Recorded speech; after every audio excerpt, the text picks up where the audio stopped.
Phantom Brave is getting a sequel. I never thought I'd see the day. I hoped I'd never see the day.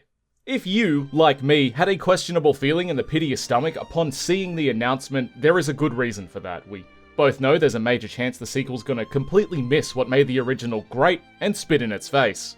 That feeling isn't unfounded. The current state of the Disgaea series should make you worried. What made me and a lot of OGs fall in love with the earlier titles, Disgaea and its side games, has been thrown to the wind in lieu of numbers and dank memes. You're finally up, lucky you. I was about to take a leak on your face. No, scratch that, I feel a dump coming on. While no memes were present, there were certainly a lot of big numbers flying around the reveal trailer of The Lost Hero. The original Phantom Brave was far from a masterpiece mechanically, but the rough edges were filed down somewhat with countless re-releases, and the progression was so interesting that you were more than happy to put up with a bit of jank. It also offered something that no game had at the time, and I'd argue still doesn't. It was simple and excelled at what it attempted. Also, I'd be lying if I said the narrative didn't do a lot of heavy lifting. Every sus out of bounds or wonky hitbox was propped up on the shoulders of a cursed child, finding her place in the world. Phantom Brave wouldn't die alone. As I said, after its early stint on the PS2, it was re-released on the Wii, PSP, and PC and Switch, and I'm probably forgetting one or two systems. Morona and Ash are featured in Disgaea titles, the Prinny platformers. The love for this series is there, and it even got a Phantom sequel of sorts in Phantom Kingdom, or Makai Kingdom, also for the PS2. Its own history of re-releases is less impressive, though quite similar, and while not a narrative sequel, it was more of an iterative gameplay revisit. The Nipponichi of old understood firmly that the gameplay was too unique and full of potential to let it slip away without at least cleaning it up a bit, but were smart enough to know when to end a story.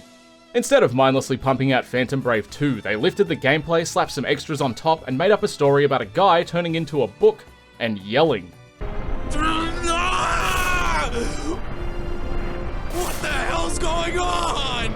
It was a stupid game, intentionally so, with the narrative lacking the weight of its predecessor. It leaned into the whimsy the series would eventually drown in, but was a nice continuation of a system without jeopardizing the magic of the first title.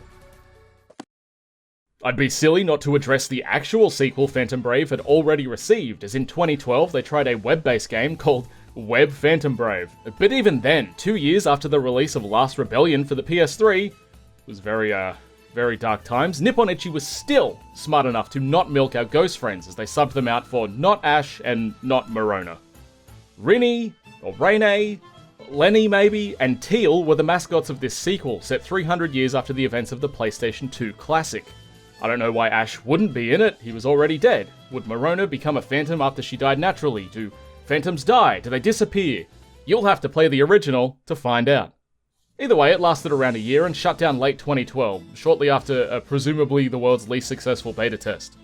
All I can find are a handful of accounts written in Chinese, a few stray screenshots, and the reveal trailer. This is truly lost media that nobody cares to find, because it was low-effort garbage that shouldn't have existed, much in the same way that I don't think The Lost Hero should either. I am Grey, not Ash. Cringe. Phantom Brave narratively doesn't need a continuation. The character's arc's resolved and we should let them live, or be dead, in peace. I don't think the world in and of itself demands revisiting either, as it exists to serve Morona's trials and isn't particularly interesting outside of that. This won't be the first time Phantom Brave has had a story add-on, as they wrote a fresh standalone sequence of events for the re-releases, and one only need peep these narrative inclusions to see that they didn't understand what made the base game tick and were not sending their best. Listen, Corona, I'm not a child lover. I just don't look at little girls that way. I would love to go gloves off and just pummel this game, but I don't want to spoil the original for people who haven't played it, because you will. You will play it, even if I have to make another video. I'll make 100 videos until you play this fucking game. A consistent complaint I've seen from people is regarding the 3D models and how charming the original 2D style was, and I'm there with you. No 3D, regardless of how nice it looks, will ever capture what was offered by the sprites. However, and I say this very cautiously, the 3D isn't as bad as it could be. When Disgaea 6 released, I was done with the series. They'd crossed me for the final time. First it was Disgaea 3, then the story of 5, and now a full 3D transition that played itself. It had gone too far, it had to be stopped. But when 7 released, I decided to give him another chance. I'm like a beaten dog at this point, and surprisingly, it's pretty good. I'm not sure if I was rebounding from 6, but I dug the game itself more than any Disgaea since the early days, and would honestly put it toward the top of any theoretical tier list. I do wonder if that changed my opinion of the visuals from utter loathing to begrudging acceptance, but I'd say they're beyond passable for a 3D anime-style game. I want to reiterate and heavily stress that they will never be as charming or impressive as the 2D titles, but in terms of 3D visuals, I think they've figured out the new look. I just hope they fix the performance, as even in the reveal trailer, you could see Morona running around in a cinematic 12 frames per second. Now, before you tell me that the Japanese trailer fixed these issues, I'd be careful about trusting Nippon Ichi, as Disgaea 7 itself had big performance issues, and the frame rate was one of the least worrisome.